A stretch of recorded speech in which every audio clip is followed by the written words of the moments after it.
Les traders retail ne sont pas rentables globalement, on le sait avec les stats de l'AMF, et les traders institutionnels, eux, sont rentables. Qu'est-ce qui change vraiment entre ces deux traders ? Salut tout le monde, bienvenue sur Breakout. J'espère que vous êtes prêts à en apprendre énormément sur le trading avec Opa Trader. Aujourd'hui, ils nous ont donné leurs meilleurs conseils. Que les gens, tu leur demandes c'est quoi le trading, ils vont te dire acheter au bon moment et revendre au bon moment. Mais en fait, c'est pas que ça. Il va y avoir. Est-ce que vous pourriez me donner les deux indicateurs que vous utilisez en tant que trader ? Pour le coup, nous, on en utilise vraiment que deux. Les règles de base pour tout trader et que je conseille à tout trader, c'est que Pourquoi mettre 100 000 sur ton compte MT4, mettre 1% par trade, t'as combien de trades qui tournent en même temps ? Donc t'as 7% de ton capital qui tourne, t'as 93% du reste qui dort. Ils n'ont pas hésité à dire ce que tout le monde pense. Les plus gros influenceurs de trading francophones sont pas des traders et font du copy trading. En général, on n'est pas trop partisan des propres firmes parce qu'il y a tellement de scams aujourd'hui dans les propres firmes, et ça, faut vraiment le dire aux gens. Est-ce qu'on peut devenir trader rentable en moins d'un an ? 90% est du volume institutionnel, 10% est retail. Si les 90% ils essayent de prendre le 10% des particuliers, on a un problème d'équilibre. Les gens comprennent pas ça, il y a deux composantes. Elles sont extrêmement simples. C'est Et pourquoi c'est mieux de trader en duo que seul ? L'avantage d'être à deux, c'est qu'on peut couvrir tout autant de data sur une période de temps plus courte. Il n'y a jamais eu de tension entre vous deux ? non. Non, mais nous on analyse vraiment les data. C'est-à-dire que je vais pas juste regarder mon calendrier économique, je vais aller regarder. C'est quoi la journée type de Opa Trader du coup ? Alors, c'est simple. Préparez-vous, car cet épisode avec Opa Trader risque de bousculer votre vision du trading. J'ai pas trop compris. Les gens, ils partent du principe qu'en banque, ils tradent en ICT. Ouais. Bah non, donc ça marche pas. Salut tout le monde, j'espère que vous allez bien. Bienvenue sur Breakout. Aujourd'hui, on reçoit deux traders que vous avez déjà vus sur les réseaux sociaux. Opa Trader, les gars, comment vous allez ? Ça va. Ça va super et toi ? Vous avez la forme ? La Le trajet forme. s'est bien passé. Ça s'est bien passé, ouais. Parce que vous venez quand même de Paris pour venir sur l'émission. Ouais, bah en fait, on était en déplacement à Toulouse, donc on s'est dit qu'on allait caler ça en même temps. Pour aller voir des abonnés, faire des séminaires. Non, juste on a une maison à côté, donc Oh, on y allait. sympa. C'est plus sympa le sud que Paris quand même. Ouais, c'est Un cool, peu. c'est cool. C'est plus beau. Pourquoi pas ? Il fait bon. Trader du sud du coup. Est-ce que vous pouvez vous présenter en quelques mots ? Savoir voilà, chacun un peu votre parcours et comment ça se fait que du coup vous soyez deux maintenant aujourd'hui. Yes, bah moi c'est Paul, c'est Augustin du coup. On se connaît depuis des années, donc ça doit faire, je sais pas mal d'années. Et du coup on trade ensemble depuis maintenant, ça doit faire 5 ans, quelque chose comme ça. On a appris en même temps, on a un peu les mêmes passions, etc. Donc on s'est vite retrouvés. Et vu qu'on avait un peu le même style de trading dès le début, on a décidé de commencer à apprendre en même temps. Okay. Et donc du coup pour pouvoir trader en même temps, lancer les positions quoi. C'est ça, en fait le fait qu'on ait appris ensemble, qu'on s'est enfermé pendant 2 ans à apprendre, en fait on a eu les mêmes visions, les mêmes structures, on a les mêmes méthodes d'analyse, on a les mêmes... et c'est pour ça qu'en fait on peut trader à deux quoi. Et vous avez pas fait d'études de finance ? Non. Chacun de votre côté, non, vraiment, vous avez appris vraiment sur le tas. Ouais, exactement. Et du coup, maintenant, aujourd'hui, vous travaillez que tous les deux. Aujourd'hui, on travaille que tous les deux. Vous avez un bureau. Bureau. Ok, donc tous les matins, ça se retrouve et ça analyse. Tous les jours, 7 jours sur 7. Ok, Très bien. incroyable.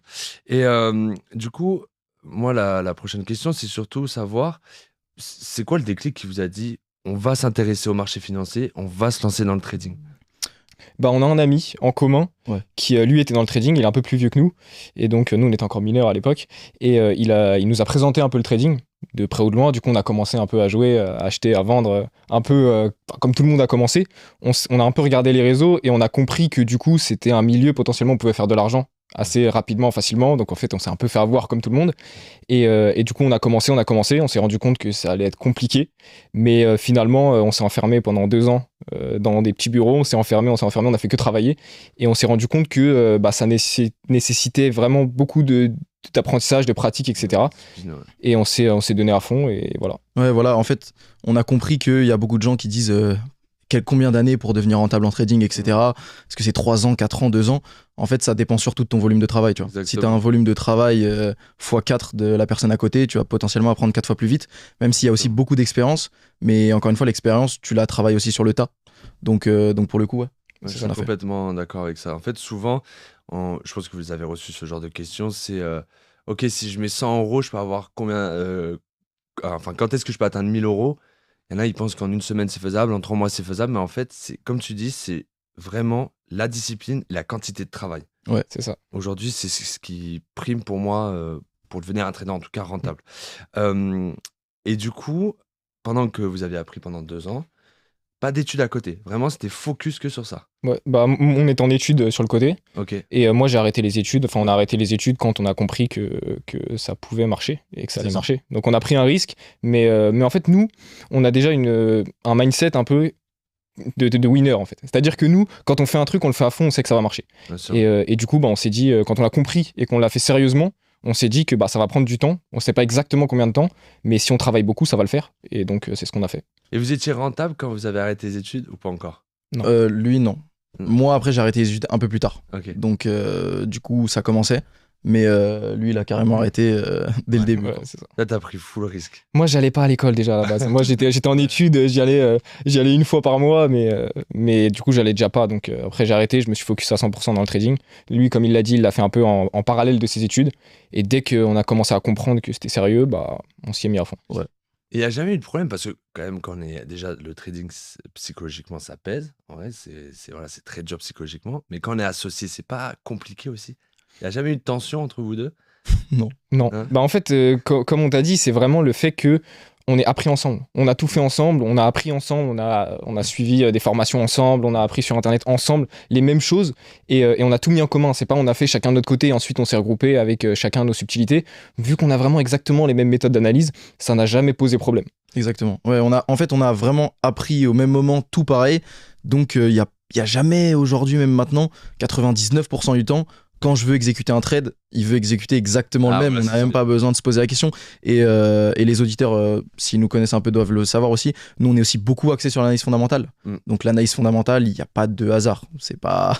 Tu sais ce qu'il faut acheter et tu sais ce qu'il faut vendre sur le marché, quoi. Je pense qu'on va en parler, on va faire un peu réagir certaines personnes. Ouais. Et oui, donc du coup, et au niveau des comptes, vous avez chacun vos comptes séparés, mais par contre, vous prenez à chaque fois les mêmes positions. Bah, c'est ce qu'on avait au début, maintenant on a des comptes sociétés. Ah ouais, exactement. Donc, ouais, compte commun. ah, magnifique, du coup. Je fais une petite pause pour vous parler d'un événement qui arrive bientôt en France. Seulement 120 places seront disponibles. On va réunir pendant 2 jours les meilleurs traders francophones.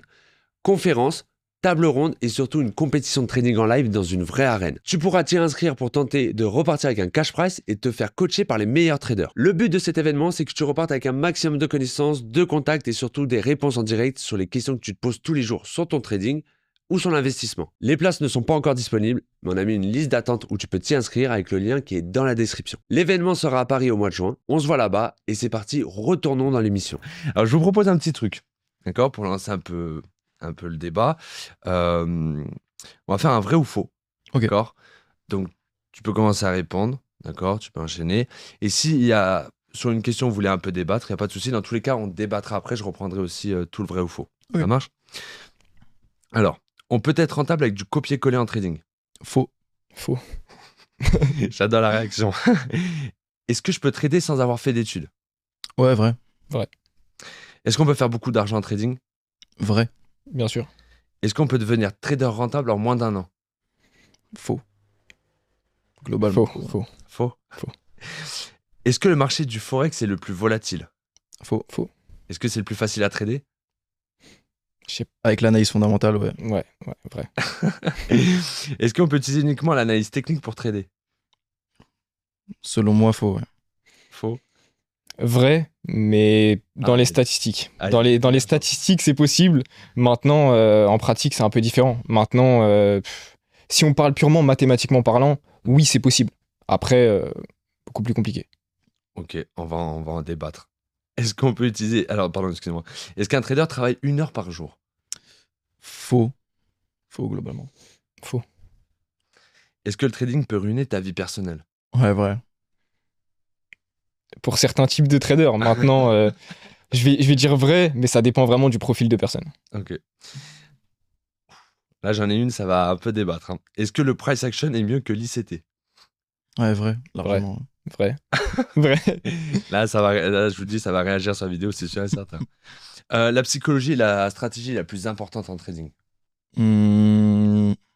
Faux, c'est une composante. C'est l'une des plus importantes, mais C'est une pièce essentielle du puzzle. Maintenant, est-ce que c'est la plus importante? Je sais pas. Je sais pas. Ok. Est-ce que les femmes sont des meilleures tradeuses que les hommes? faux. Faux. Clairement faux, ouais. On va en parler après, mais il y a une étude qui montre que les femmes sont Meilleur. en termes de gestion de risque, en fait. On en parlera. on en J'aimerais bien voir ça. Est-ce qu'il faut utiliser plusieurs indicateurs quand on trade?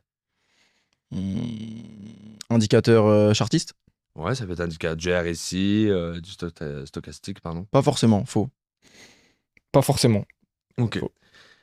Plus on regarde les marchés, plus on devient meilleur. Vrai si tu fais de la bonne manière. Vrai, si on pratique, ouais. Est-ce qu'on peut devenir un trader rentable sans formation? Vrai. J'ai du mal, Ouais. c'est possible en théorie. Ça te prendra beaucoup de temps. Ça prendra plus de temps. La majorité des traders débutants échouent à cause du money management. Vrai. Ouais. Vrai. Ouais. Les institutions ne manipulent pas les marchés. Vrai. Vrai. Est-ce qu'il y a eu un moment où vous avez songé de tout arrêter?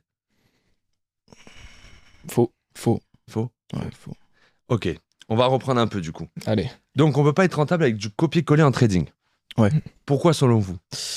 En fait, dans le trading, il y a énormément d'aspects. Les gens, ils vont se focus seulement sur la prise de position. Tu vois, ça paraît logique. Les gens, tu leur demandes c'est quoi le trading, ils vont te dire acheter au bon moment et revendre au bon moment.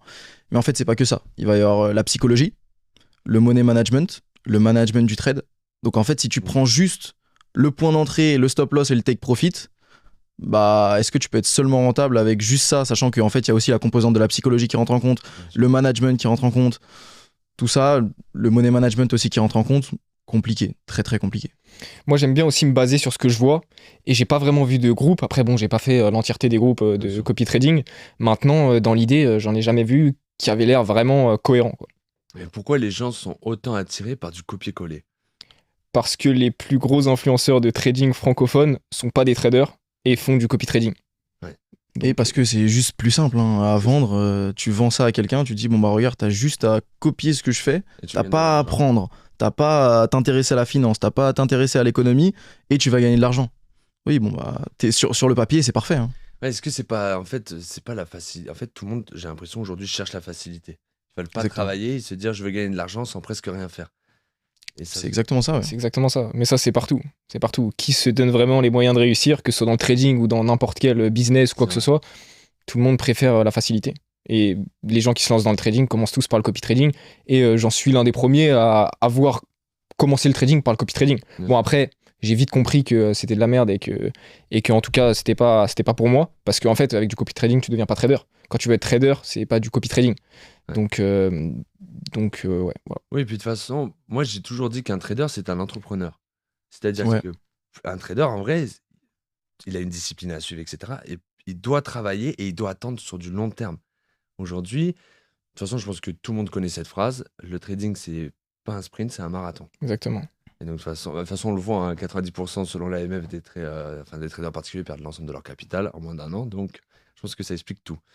Euh, bah, on peut devenir trader sans avoir fait d'études. Vrai. Vous en êtes la Bah, preuve. on a l'exemple, ouais, c'est ça. Donc, et puis, par contre, vous avez été un peu en divergence dessus. C'était, on est obligé de suivre une formation pour devenir trader. Alors, en fait, il va te falloir une formation, que ce soit des études ou une formation sur Internet ou quoi que ce soit.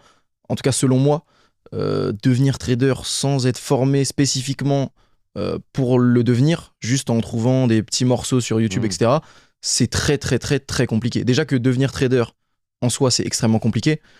Alors, devenir trader sans se former ou en se formant via une petite partie du puzzle ici, une petite Bien partie sûr. ici, c'est d'autant plus compliqué. Donc, théoriquement, c'est possible. Mais est-ce que c'est probable? Non. C'est ça, c'est question théorique. Je pense que tu as beaucoup plus de probabilité de réussite si tu suis des formations et si tu apprends, pas sur le tas, justement, pas à droite à gauche. Mais après, dans la théorie, oui, tu peux. Ouais, parce que sur YouTube, on voit un peu de tout aujourd'hui. C'est ce que j'ai dit à tous mes élèves au début. Je leur disais, si vous devez apprendre en plus sur YouTube, suivez un ou deux traders qui ont votre stratégie et il ne faut pas se disperser pour moi. Ouais. Est-ce qu'aujourd'hui, vous avez une ou deux chaînes YouTube que vous pourriez conseiller, qui vous a aidé à l'époque pour apprendre? T'en as? La nôtre. Ouais, la nôtre. On nous a pas aidé à l'époque, mais la nôtre. Pour notre stratégie, la nôtre. Ouais. Et vous formez du coup? Ouais. Ouais. Comment ça se passe du coup si on va aller chez Opa Trader? concrètement, il va falloir réserver un call. Nous, derrière, sur le call, donc ça va être avec nous, un membre de notre équipe, on va voir si le profil est intéressant pour potentiellement devenir trader. Et s'il l'est, on va accueillir. En fait, nous, on a une formation qui n'en est pas vraiment une, c'est plus un accompagnement. Ouais. Donc, on va vraiment accompagner 24 heures sur 24 la personne.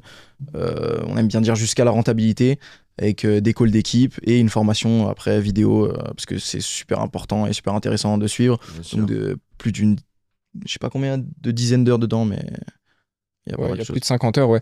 Mais nous, vraiment, on est basé sur on s'est basé du moins sur le fait d'être un peu plus sélectif sur qui on prend. Bien Parce sûr. que vu que nous, on part d'un principe où on veut que ce soit interactif, c'est-à-dire dans notre accompagnement, tout le monde parle entre eux, on fait pas des lives, on fait des calls d'équipe où tout le monde participe, tout le monde partage ses visions, etc. On veut pas qu'il y ait le boulet qui pense que le trading c'est hyper facile et qu'il va réussir, Bien sûr. en 2 semaines. Donc nous, on sélectionne un peu les profils. Bon, bien sûr, on est très ouvert au type de profil, évidemment, pour donner la chance à tout le monde. Mais dans l'idée, on priorise vraiment la qualité et l'ambition de la personne Yes. pour pouvoir faire une aventure ensemble. Bien sûr, et pas des élèves qui vont se dire ah bah ils ont pas posté de trade aujourd'hui, je prends rien, etc. En C'est fait, ça. vous les poussez vraiment à devenir en fait des traders rentables, mais en même temps de leur côté en fait. Tout C'est ça. par Exactement. vos analyses. D'accord. Euh, est-ce qu'on peut devenir trader rentable en moins d'1 an?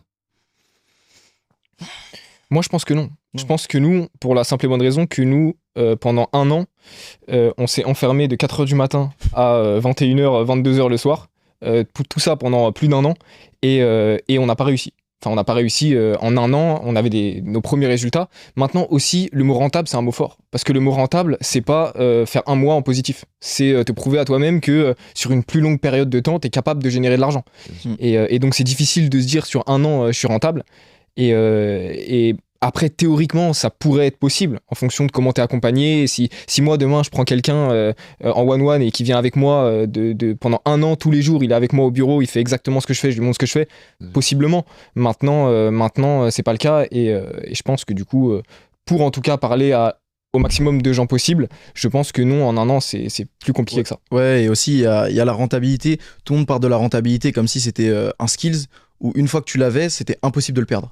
Ouais, En fait, concrètement, tu peux être rentable pendant 1 an. Maintenant, il peut y avoir, comme là, par exemple, on a Donald Trump qui est au pouvoir. Nous, dans notre trading, on sait que il y a de la volatilité qui est incontrôlée pas mal de fois. Mm. Et c'est beaucoup plus compliqué de faire des grosses performances sur le mois si jamais vraiment tu veux préserver ton capital, tu vois. Donc, être rentable, c'est bien. Maintenant, être rentable quand Donald Trump il est au pouvoir, quand il y a une guerre ici, quand il se passe tout un tas de choses, il faut garder cette rentabilité, continuer d'analyser le marché. C'est pas juste tu vas devenir rentable et fin de l'histoire. Oui, parce que souvent, en fait, on a mis dans la tête des particuliers que être rentable, c'était de gagner de l'argent. Ouais.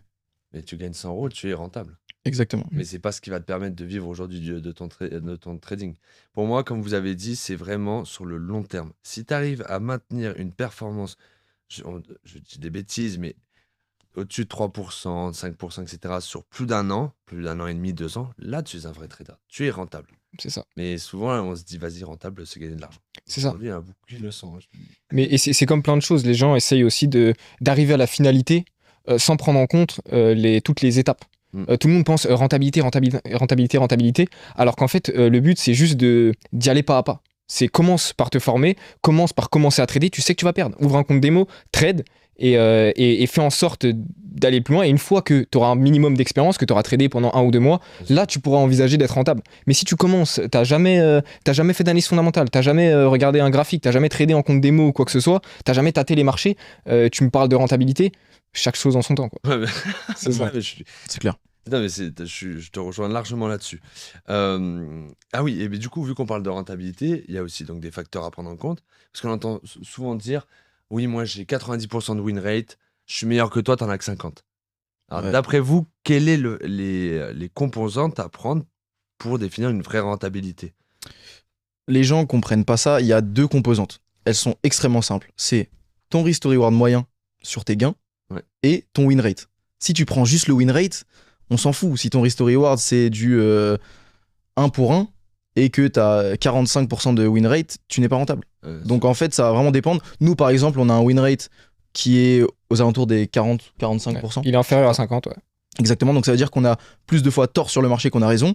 Maintenant, Nos gains moyens sont nos gains supérieurs moyens, à ouais, nos ils sont pertes moyennes. bien supérieurs. Donc, t'es rentable. Et en fait, les gens se focalisent, ils prennent pas en compte la globalité. C'est pas le win rate qui fait ton pourcentage. Tu peux avoir 80% de réussite sur le marché, mais si ton gain moyen, il est à 0,2 R et que ta perte moyenne, elle est à moins 2 R, bon, finalement, t'es pas rentable, même avec 80% de win rate. Donc, en fait, c'est toute une balance et je pense que c'est un équilibre, quoi. Ouais, puis en plus, il y a ce tableau célèbre là où vous avez Ouais. les RR sur le côté et le pourcentage en haut. Exactement. Et ils expliquent bien que si on est sur du 1 pour 1, il faut avoir 6 trades sur 10 validés pour être rentable. C'est ça. Et si on monte à 2, cette fois-ci on descend à 40, etc. etc. C'est ça. Ah oui, alors du coup, pourquoi le marché du Forex? Pourquoi trader le marché du Forex et pas un autre marché? Parce que pour nous, on prône vraiment l'analyse fondamentale, Ouais. parce que c'est ce qui drive le marché, c'est la composante principale qui fait bouger le marché. Et c'est sur le marché Forex, vu qu'il y a énormément de liquidités, c'est le marché le plus liquide du monde, forcément, il y a plus de rationalité. Parce qu'il y a plus d'acteurs sur le marché, donc plus de rationalité, il y a plus de volume, donc il y a moins de faux mouvements. Et c'est pour ça que tu peux plus facilement interpréter le marché et du coup rentrer en position sur le marché. Ouais, c'est clair. En fait, le marché Forex, concrètement, pour ceux qui savent pas, ça va être le marché des devises. Et concrètement, tu trades des petites parties d'économie, tu vois. Genre, si jamais tu trades de l'euro, en fait, c'est comme si tu achetais une petite partie de l'économie européenne. Donc, en fait, c'est le marché qui retrace le plus facilement tous les fondamentaux économiques mondiaux. Et nous, depuis le début, depuis qu'on a commencé, on a compris un truc, c'était de se dire, ok, les traders retail ne sont pas rentables, globalement, on le sait avec les stats de l'AMF, et les traders institutionnels, eux, sont rentables. Qu'est-ce qui change vraiment entre ces deux traders? Qu'est-ce qui fait que truc? Parce que moi, j'en ai rencontré des traders institutionnels. Les mecs, je vous le dis, ne sont pas plus smart que nous.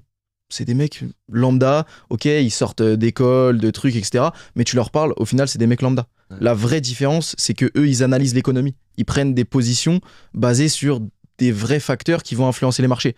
Et depuis le début, on a compris ça.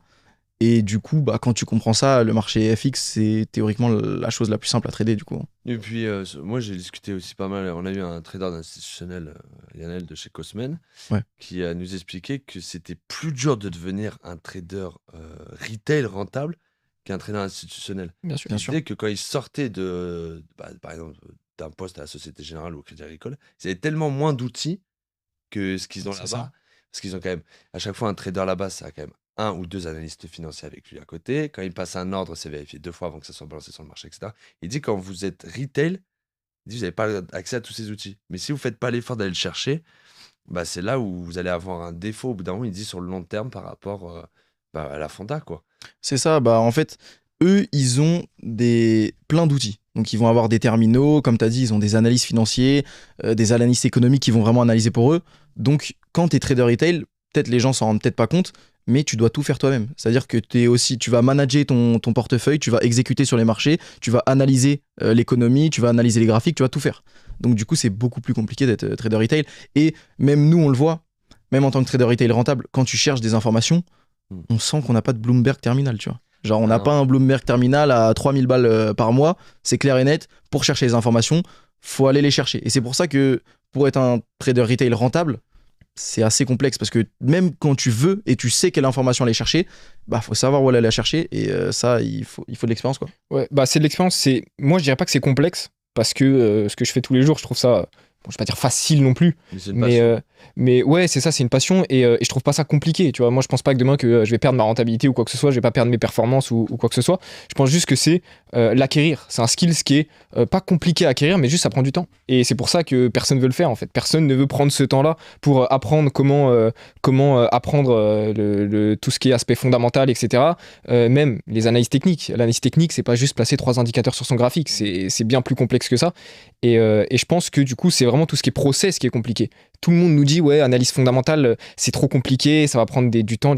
Mais c'est très simple. Il faut juste comprendre le mécanisme, il faut comprendre les rouages. C'est comme conduire une voiture. Conduire une voiture, quand t'as jamais conduit, c'est compliqué. Maintenant, une fois que tu sais conduire, c'est un automatisme, tu vois, c'est facile. D'accord. Et je pense que c'est juste les gens ont la flemme. On la flemme de se lancer dans quelque chose qui paraît dur, alors qu'en fait, en réalité, c'est une sorte de carapace. Et au final, juste t'apprends, et une fois que tu sais faire, tu l'appliques, quoi. Ouais, concrètement, en fait, ce qui est dur sur les marchés, c'est pas forcément l'analyse technique. Ce qui est dur sur les marchés, c'est de trader pendant des années en perdant de l'argent. Ça, c'est vraiment dur sur les marchés, tu vois. C'est pas aller apprendre l'économie, la finance, etc. Non, si tu veux devenir trader, faut te mettre en tête qu'il faut apprendre ça.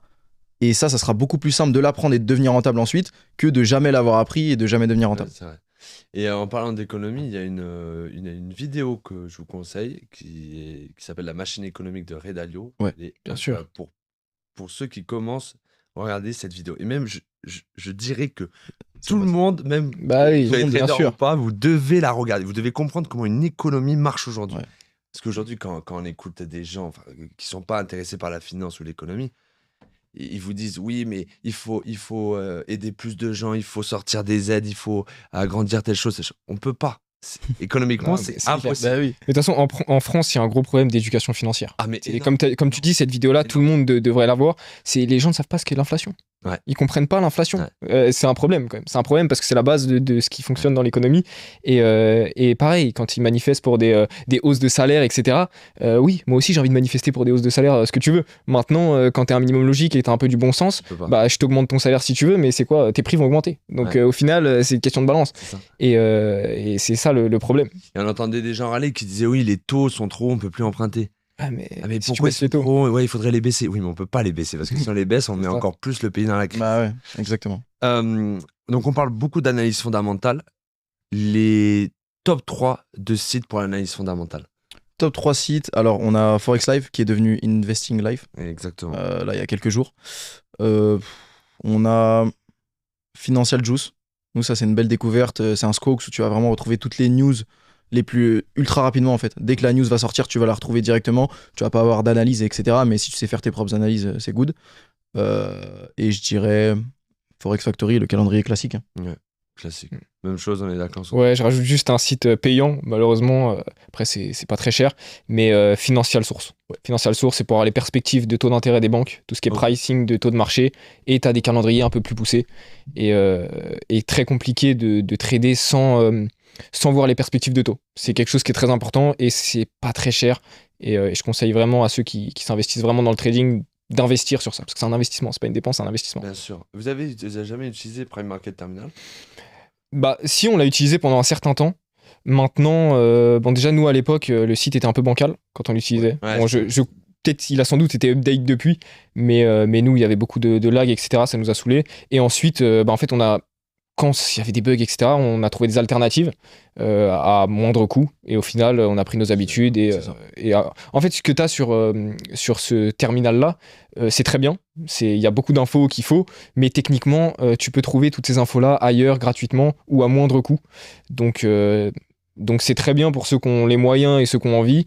Et ceux qui ont déjà leur habitude ou ceux qui n'ont pas les moyens d'investir dans un terminal, tu peux tout trouver déjà gratuitement. Je suis d'accord avec toi. Moi, je l'utilisais et j'ai mis une grosse pause dessus, donc bon. Donc, est-ce qu'un trader travaille qu'une heure par jour? Un trader ne peut pas travailler qu'une heure par jour. Comme je l'ai dit tout à l'heure, il y a tellement de choses à faire. Tu dois exécuter, analyser, manager tes positions. Il suffit que même tu investisses sur le côté si jamais tu gères vraiment ton portefeuille d'une manière professionnelle. Et tu peux tout simplement pas faire tout ça en une heure. Donc non, ouais. Si tu fais du copy trading quoi. Et Mais c'est tu seras un quoi, trader perdant. C'est quoi la journée type de Opa Trader du coup? De deux amis qui se sont associés. Journée type de Opa Traders. Alors c'est simple. On va se retrouver le matin. Souvent, avant c'était encore plus tôt. Maintenant, parce qu'en fait, avant, on avait vraiment cet aspect de ok, on doit trader sur le marché, mais en même temps, on doit apprendre. Maintenant, ça fait des années que c'est plus ça. Donc, il suffit de se lever assez tôt. Tu te lèves à 6h30, tu finis à 7h30 au bureau, et à partir de ce moment-là, tu fais une analyse fondamentale, je dirais pendant 1 heure, 1 heure et demie. Même en vrai, 45 minutes, c'est possible. Si jamais tu t'y connais, etc. Ça dépend des jours, exactement. Donc tu fais ton analyse fondamentale de ce qui s'est passé la veille, etc. Pendant la nuit aussi. Tu analyses le marché. Tu places potentiellement des ordres si jamais tu as des ordres à placer ou exécuter des positions, manager tes positions. Et après, tu fais exactement la même chose une deuxième fois dans la journée à partir de 15h, quelque chose comme ça. Tu fais ça 2 fois dans la journée. Ça t'a pris peut-être entre 3 et 4 heures. Entre 2 et 4 heures. Et vous répartissez un peu les tâches, du coup? Ouais, on répartit les tâches, mais toujours avec l'objectif de mettre en commun rapidement pour avoir les mêmes visions, interpréter les mêmes choses sur le marché, tirer les mêmes conclusions pour pouvoir manager ensemble, vu qu'on a des positions communes, de pouvoir gérer tout ça au mieux. Mais techniquement, oui, on optimise ce temps-là, mais on a quand même une part de temps où vraiment c'est de la mise en relation de data et d'analyse pour Ouais. pour justement être plus efficace sur le marché. Au début, justement, on mettait pas en commun. Enfin, au début, plutôt, on faisait chacun nos analyses de notre côté et ensuite on mettait en commun. Mais en fait, on s'est rendu compte que plus tu apprends sur le marché, que ce soit de l'analyse fondamentale, etc., plus les datas, c'est du concret. Il n'y a pas quelqu'un qui va trouver que la data était bonne en analysant les sous-secteurs des prix, etc. et quelqu'un d'autre qui va trouver que ça a été mauvais. On tombe toujours sur les mêmes résultats. Donc au bout d'un moment, il analyse une data, j'en analyse une autre, il va analyser un discours de Trump, j'analyse le discours de Powell et on met en commun, quoi. L'avantage d'être à deux, c'est qu'on peut couvrir tout autant de data sur une période de temps plus courte. Ouais. D'autant plus que nous, ce qu'on fait... Après, j'ai pas vu beaucoup de traders faire aussi efficacement que nous, mais nous, on analyse vraiment les datas. C'est-à-dire que je vais pas juste regarder mon calendrier économique, je vais aller regarder la sous-data, je vais aller regarder le rapport officiel. Ouais. Si je te prends une data américaine, je vais aller regarder la publication officielle, regarder si je prends une data de secteur de l'emploi toute bête, bah en fait c'est pas juste le nombre d'emplois, c'est l'emploi à temps plein, le temps partiel, etc. Bien sûr. Et du coup on va prendre le temps d'analyser vraiment toutes les datas efficacement. Là où si j'ai un laps de temps qui est trop chronométré, on va dire, je vais peut-être survoler des informations qui sont importantes et qui changent tout. Et c'est là, et en fait c'est la différence entre les gens qui font de l'argent sur le marché et ceux qui en font pas, c'est que tu peux pas te limiter à une simple lecture de data. Tu peux pas juste te dire, bah en fait, Et c'est pour ça aussi que nous, on voit aussi beaucoup de gens qu'on accompagne, même sur Instagram, quand on ouvre nos DM, on voit, je comprends pas, cette data est sortie bonne, mais le marché réagit pas de la même manière que la dernière fois, etc., quand c'était bon. Mais parce qu'en fait, c'est une data que tu mets en relation par rapport à un contexte économique qui est en place. Donc en fait, aucune data se ressemble, bien sûr, ça se ressemble, mais aucune data et aucune réaction du marché n'est la même. Donc c'est toujours de l'analyse, c'est pas juste ok, c'est bon, on fait ça, etc. Mais je reviens sur quelque chose que tu as dit. La data sort bonne, je comprends pas, le graphique ne monte pas, chute. En fait, il y a beaucoup de gens qui connaissent pas ce principe de buy the rumor, sell the fact. Bien sûr. C'est l'anticipation. En fait, il faut savoir que on sait que dans 3 semaines, il y a Powell qui va dire quelque chose sur les taux d'intérêt, etc. Qu'est-ce que le marché va anticiper? En fait, il faut comprendre aujourd'hui que quand vous êtes trader, vous devez anticiper ce qui va se passer sur le marché. Et c'est ça exactement le ça. plus dur. C'est parce que, comme tu dis, t'en as beaucoup qui vont regarder le calendrier économique et s'arrêter là. Ok, ça va sortir, c'est au-dessus normalement pour l'emploi, c'est super. Et en fait, finalement, non, c'est à l'inverse. Pourquoi? Bien sûr. Parce qu'en fait, ils n'ont pas vu les datas qui étaient sorties la semaine d'avant, la semaine d'avant. Exactement, c'est Et tout ça, mettre en relation. Et si je peux faire juste aussi une parenthèse sur, bon là on a détaillé notre routine, etc., combien de temps il faut trader sur le marché, un trader, combien de temps, etc. Ce qu'il faut savoir, et ce qui est important de souligner, c'est que quand tu es trader indépendant, c'est du 24-24. C'est que ton trading, c'est 24 heures sur 24, le marché s'arrête pas de bouger quand tu trades pas. Donc c'est bien sûr, tu as du temps actif, nous comme on t'a détaillé sur les vraies sessions, on analyse le marché, etc. Mais tout est fait de sorte à ce que quand on n'est pas devant les graphiques, nos positions sont sécurisées. C'est-à-dire que par exemple là on est ici, on est un podcast, je peux pas ouvrir mon graphique, j'ai coupé mes alertes donc je sais pas ce qui va se passer, mais du coup j'ai prévu ça et durant ma session de trading de ce matin, j'ai déplacé mes stop loss, j'ai géré mes risques, j'ai fait en sorte que le marché ne puisse pas m'avoir pendant que je suis pas là. Et c'est pour ça que ça reste du 24-24, j'aime bien dire 24-24, mais bon, quand je dors, je suis pas dessus, mais c'est vraiment c'est préparer ton temps.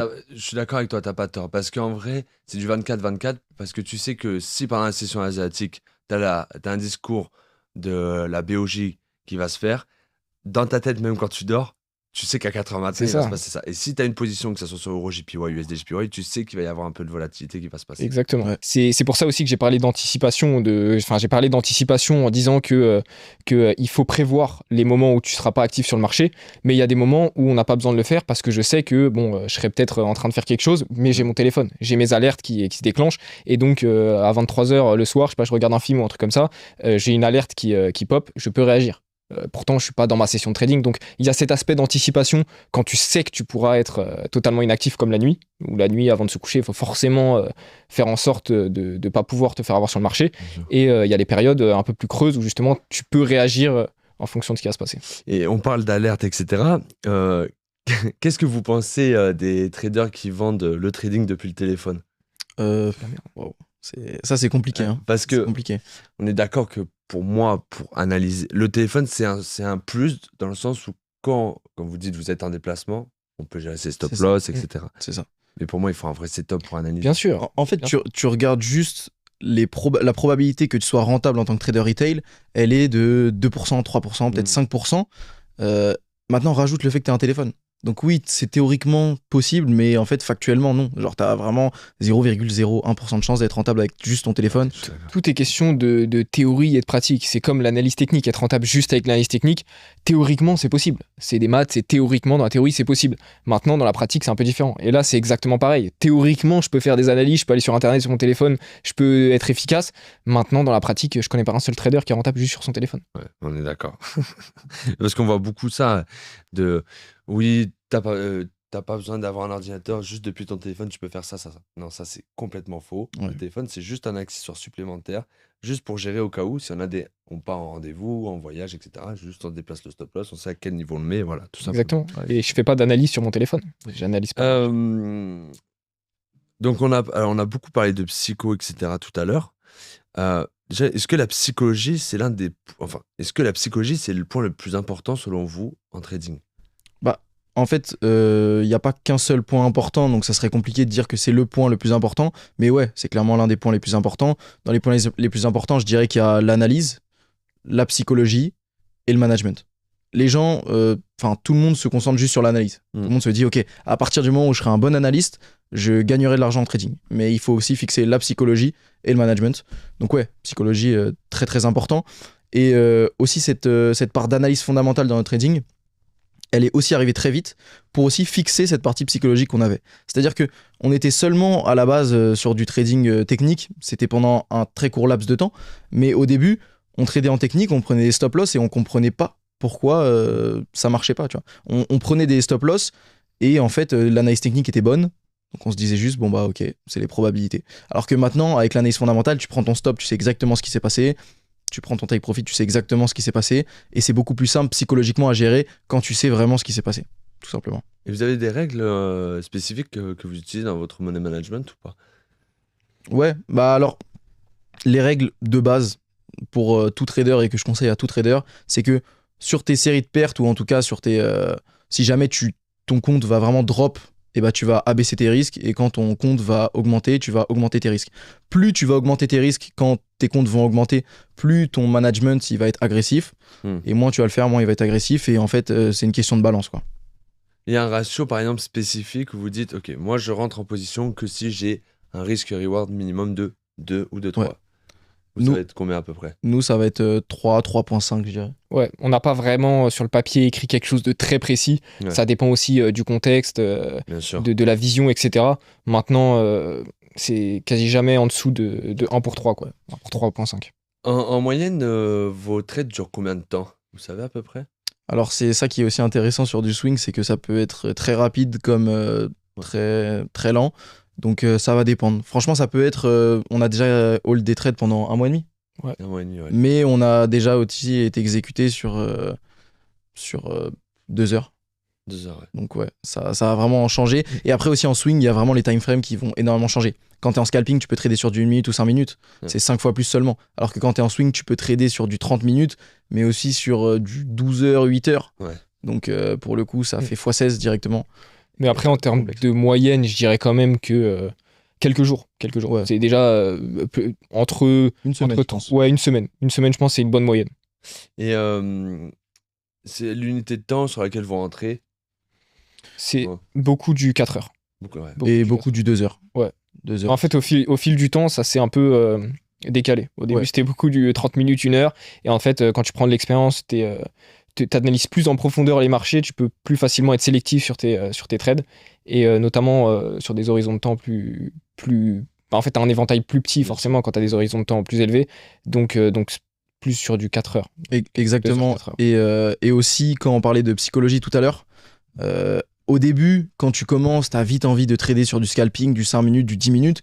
Mais quand tes comptes ils commencent à augmenter parce que tu commences à devenir rentable ou que t'es rentable depuis des années, tu veux plus mettre 2000, 3000 balles sur une position qui peut potentiellement se fermer dans 30 minutes, tu vois. Parce que Complètement. psychologiquement, c'est très compliqué à tenir. Même pour nous aujourd'hui, si on perd X milliers d'euros sur une position en moins de 30 minutes, psychologiquement, c'est chaud, quoi. Ouais, ça fait mal. Alors si tu dis que tu les perds dans 1 semaine, 2 semaines, C'est ça, je suis d'accord avec toi, plus facile. Ouais, puis t'es plus préparé à la perte. Exactement. Et en moyenne, combien de trades par mois vous prenez en tant que swing trader?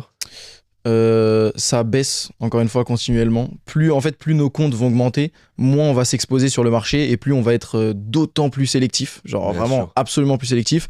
Donc je dirais entre 4 et 10. Ouais, 4 et 10. Ouais. Là où avant on était plus autour de 8 et 20, quoi. c'est ça. 8 Ah et ouais, ok. Mm. Ah ouais. Et c'est pour ça que le copier-coller, ça va pas trop marcher. Non, bah non. Exactement. c'est clair. Assez de volume. Le price action, c'est mieux qu'ICT. Alors bon, il y a le débat ICT, etc. En fait, ICT, j'ai pas trop compris. Les gens, ils partent du principe qu'en banque, ils tradent en ICT. Ouais. Bah non, donc ça marche pas. Là, mais là-bas, c'était quoi? C'était Smart Money, SMC, là. Ouais, c'était- ouais, ça. C'était en trade comme les banques. Ah ouais, Mais- t'as de la chance. Mais ces gens-là n'ont jamais rencontré d'institutionnel. Exactement, ces gens-là n'ont jamais rencontré d'institutionnel. Mhm. Et de toute façon, c'est normal qu'il y ait des choses comme ça, que ce soit dans le business, dans n'importe quoi. Bien Les sûr. gens vont toujours essayer de trouver la nouvelle stratégie qui est plus rentable que l'autre, alors qu'en fait, c'est des concepts qui sont recyclés. Donc, Mais tellement. En fait, c'est ce que je dis, c'est vous prenez l'histoire à la base du trading avec le riz, le créateur, etc., qui explique qu'il avait remarqué que le prix revenait toujours sur un même niveau, etc. Ça parlait de support de résistance. Il n'y avait pas de... Comment ils appellent ça aujourd'hui? Sell side, buy side, Je sais etc. pas ce qu'ils disent. Bref. Mais du coup, je suis d'accord avec vous. Bon, après, chacun a sa méthode. De toute façon, la meilleure stratégie, c'est la vôtre, comme on dit. ouais. Bien sûr. Après, nous, on n'est Ouais. même pas trop partisans de ça, honnêtement.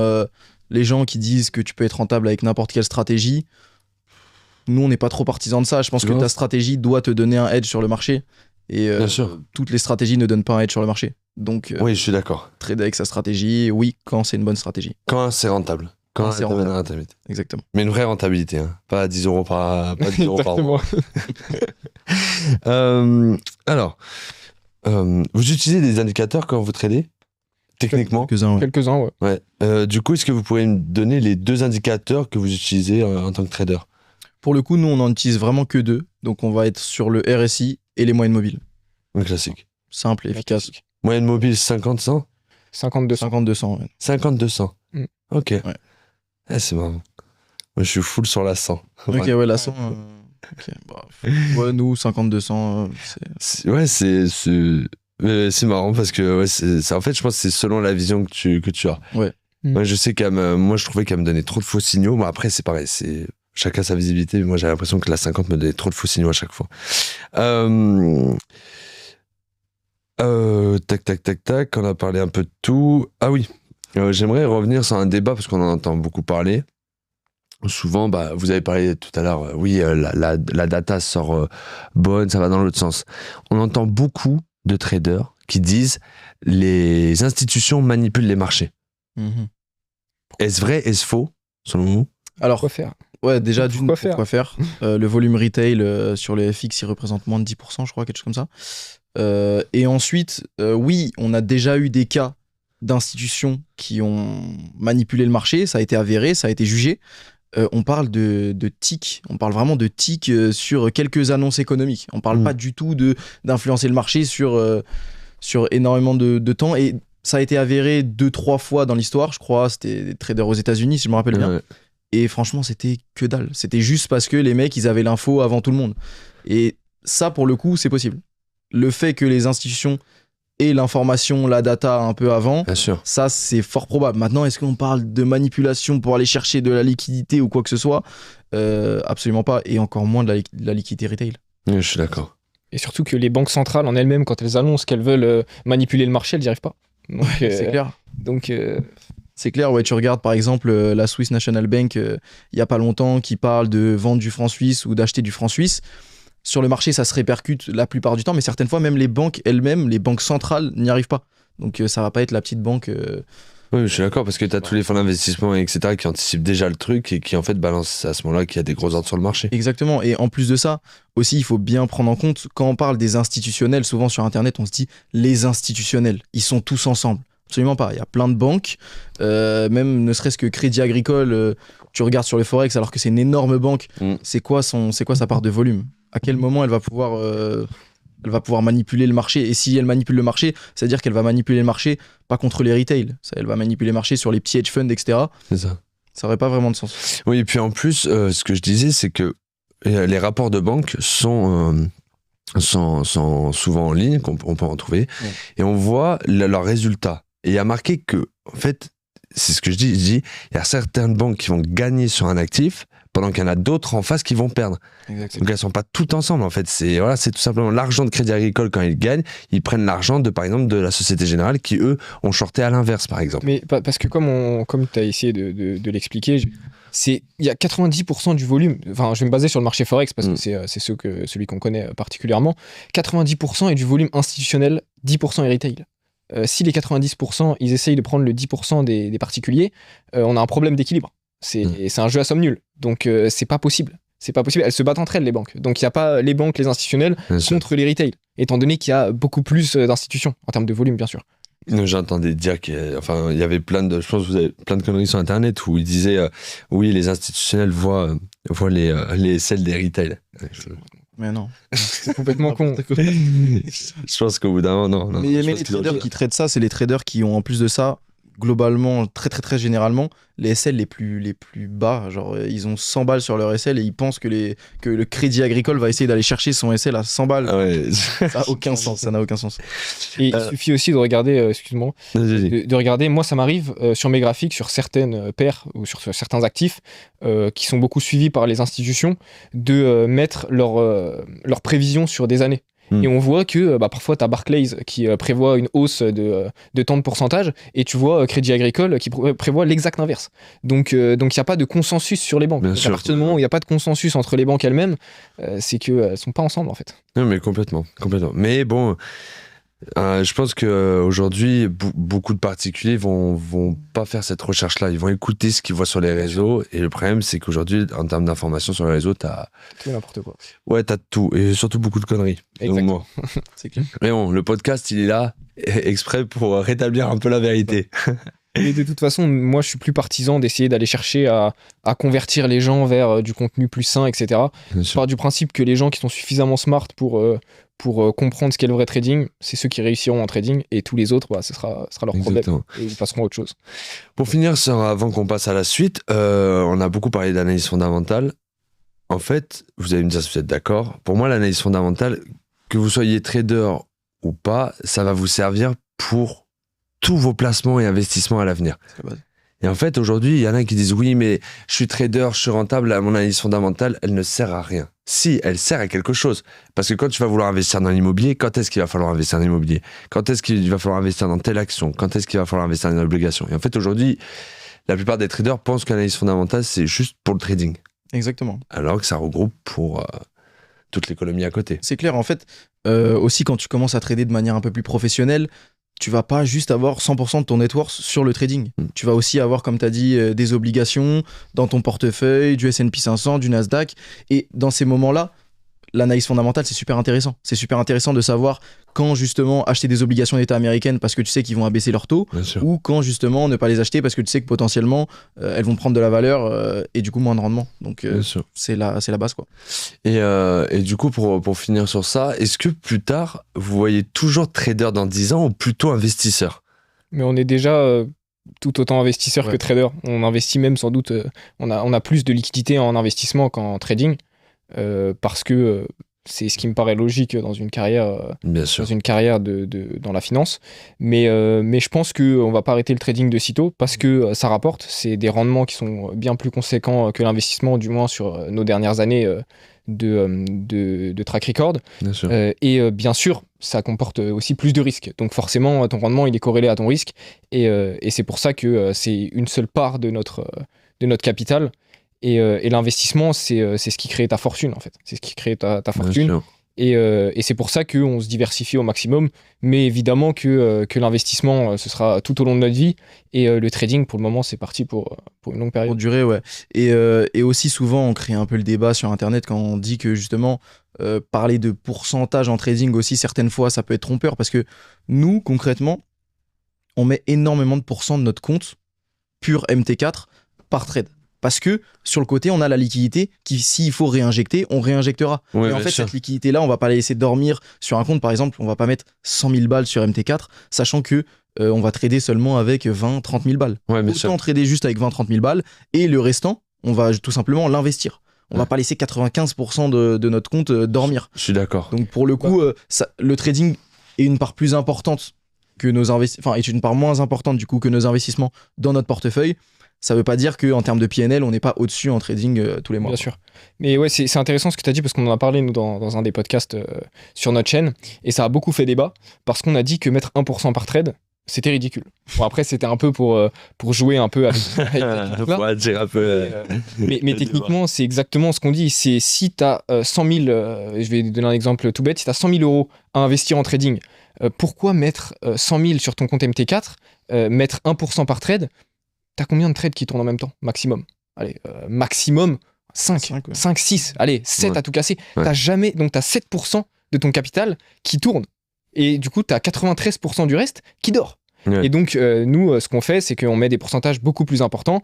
Et ces 90% de capital qui sont censés dormir sur ce compte-là, on les investit sur le côté. Et si besoin, c'est de l'investissement qui est très liquide. Si besoin, on retirera des fonds qu'on remettra sur notre compte. Mais au moins, il dort pas. C'est exactement... parce que les gens qui prônent le fait de mettre 1% par trade, c'est les mêmes personnes qui crachent sur la gueule des gens qui laissent de l'argent dormir sur leur compte bancaire. Mais c'est exactement la même chose. Hein, qu'il soit sur ton compte Crédit Agricole ou qu'il soit sur ton compte, sur ton broker MT4 à dormir, c'est la même chose. Et ton argent dort et tu te fais avoir par l'inflation. C'est ça, et après ça faut le dire. Maintenant, si vous nous regardez et que vous êtes un peu plus débutant, on conseille pas à tout le monde de mettre 10% par trade. Parce que si tu dis ça, il va y avoir les personnes qui n'ont pas la liquidité sur le côté et qui vont se dire ok, mais les mecs ils mettent 10%, 20% par trade, mais vas-y, let's go, j'y vais. Ouais. Mais non, sauf que nous, si on met 10%, 20% par trade et que, imaginons, on tombe sur une grosse série de pertes, bon, avec notre drawdown management, normalement ça devrait pas arriver, mais imaginons que ça arrive, on aura la liquidité à réinvestir sur ce compte-là. Et qui aura travaillé en plus à côté. Et qui aura travaillé en plus à côté. Bon, après, si t'as pas la liquidité à investir, ne fais pas ça. C'est juste un petit disclaimer pour les gens qui ont pas la liquidité et qui se disent ah mais je peux mettre 10%. Non. Mais l'idée est, tu vois, je n'ai jamais eu cette vision personnellement, mais c'est vrai que, par exemple, si tu prends sur ton 100 000, si tu as 100 000 euros en compte propre et que tu vas prendre, finalement, tu veux risquer que 10 000 euros de ton capital, comme tu dis, tu vas pas engranger les 100 000. Bah ouais. Donc, autant prendre l'argent que tu vas pas entraîner pour. En plus, tu fais des rendements à côté et au pire, le jour où tu dois sortir la liquidité, bah, tu as déjà gagné de l'argent. Exactement. En gérant ton money management, par exemple, même si tu perdais à côté, tu avais quand même des rendements de l'autre côté. Exactement. Mais c'est vrai que, vu comme ça sur un compte propre, on n'y réfléchit pas, mais je trouve que c'est franchement une très bonne méthode. Bah, les gens sur Internet, ils évitent de le dire, je pense, parce qu'il y a beaucoup aussi de personnes Qui vont pas comprendre. qui vont mettre 10-20%. Et voilà. Et après, bon. C'est pour ça qu'on n'en parle pas énormément. Bien sûr, on en parle aux membres qu'on accompagne parce que c'est la suite logique, c'est le moyen le plus simple d'optimiser l'argent. Parce que le trading, quand tu es dans la finance, je pense, toi, comme la plupart des traders qui sont rentables, et des investisseurs, bien sûr, c'est d'optimiser son argent. C'est pas de laisser dormir son argent. Sauf qu'en fait, en mettant 1% par trade de ton capital en entier, tu fais dormir une grosse part de ton capital. Donc, t'as un manque à gagner quelque part. C'est pas forcément que tu perds de l'argent sur le principe, c'est que t'as un manque à gagner. Et quand tu es dans la finance et que tu optimises le moindre pourcentage que tu peux faire à l'année, c'est une stratégie qui est assez simple et qui est simple à mettre en place du moins, mais qui est beaucoup plus simple à faire comprendre à quelqu'un qui est un peu plus débutant. Ouais. Et par contre, attention aussi à choisir un broker qui a des bons effets de levier du coup, parce que sinon tu vas pas pouvoir investir tant de pourcents de ton capital, notamment si tu trades sur du plus court terme. Avec les lots, etc. Si jamais t'as pas des gros effets de levier, tu vas pas pouvoir faire ça. Vous utilisez quoi comme effet de levier? De toute façon, au niveau de l'effet de levier, c'est surtout le plafond qui est intéressant. Exactement. Donc, nous, 1 pour 200, ça nous suffit. Ouais, j'ai la même chose. J'ai 1 pour 200. Voilà. Parce que beaucoup se disent, oui, mais l'effet de levier, ça te permet de gagner plus d'argent. Non. En fait, non. L'effet de levier, ça va te permettre de prendre une plus petite partie de ton capital, ce qui va te permettre d'ouvrir soit plusieurs positions, ou comme vous faites, de dire, finalement, pour gagner de temps, j'ai pas besoin de tant de capital. Vu que j'ai un effet de levier de x200, ça suffit amplement. Exactement. Ok. Alors, je vous propose quelque chose. On fait un complément de phrase. Je lis la phrase, vous me donnez une réponse, chacun à votre tour, et pareil, on débat un peu sur ça. Allez. Un bon trader fait environ combien de pourcents par mois? Plus que 0%. Plus que 0%. Le capital nécessaire pour commencer à trader, c'est 3 000 euros. Ça dépend, c'est question complexe, on y reviendra, mais 1000. L'erreur la plus coûteuse en trading, c'est Le management. Ouais, la gestion de son management. Ouais. la qualité la plus importante pour réussir en trading. La capacité d'analyse. La capacité à gérer son portefeuille. Si je devais choisir un seul actif à trader, ça serait Euro-USD. ODNZD. Si je devais tout recommencer, je recommencerais par La même chose. Je crois que la même chose. le plus gros cliché qu'on vous sort quand vous dites que vous êtes trader, c'est Scammer. Scammer, ouais, j'aurais pas dit mieux. le plus gros mensonge qu'on raconte sur le trading, c'est Facile. Facile, ouais. Celui-là, ils sont d'accord, moi. Ça va être rapide. La stratégie d'investissement la plus efficace sur le long terme.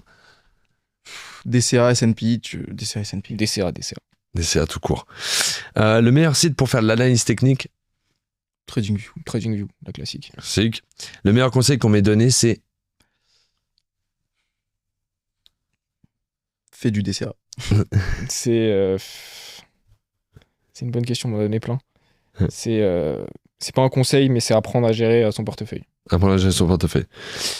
Le pire actif à trader. Ah putain. Il y en a pas. Non. Tu peux trader tous les actifs. Tu peux trader à titre personnel, bien sûr. C'est tout ce qui est shitcoin, tout ça. Ouais. Mais c'est par rapport à moi, bien sûr. Pour gérer ses émotions en trading, je dois.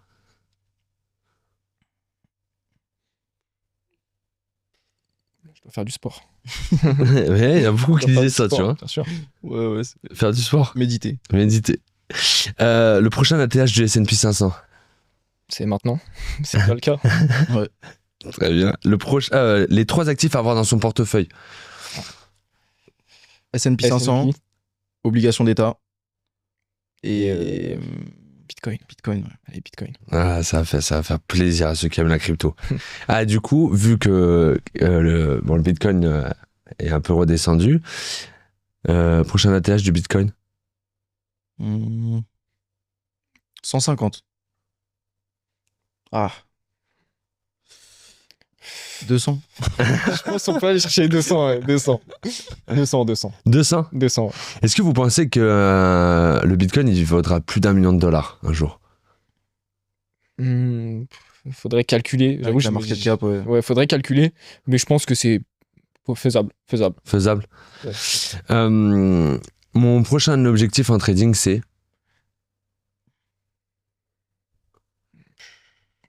C'est maintenir une régularité. Après, c'est. Ouais, Pas- maintenir une pas régularité. grand-chose à Et rajouter. de toute façon, tous les ans, que ce soit notre meilleure année, quoi. Et 2 questions qui vont un peu titiller. Mon plus gros gain en trading, c'est Sur le Bitcoin. Bitcoin, ouais, c'était sur le Bitcoin. Ouais.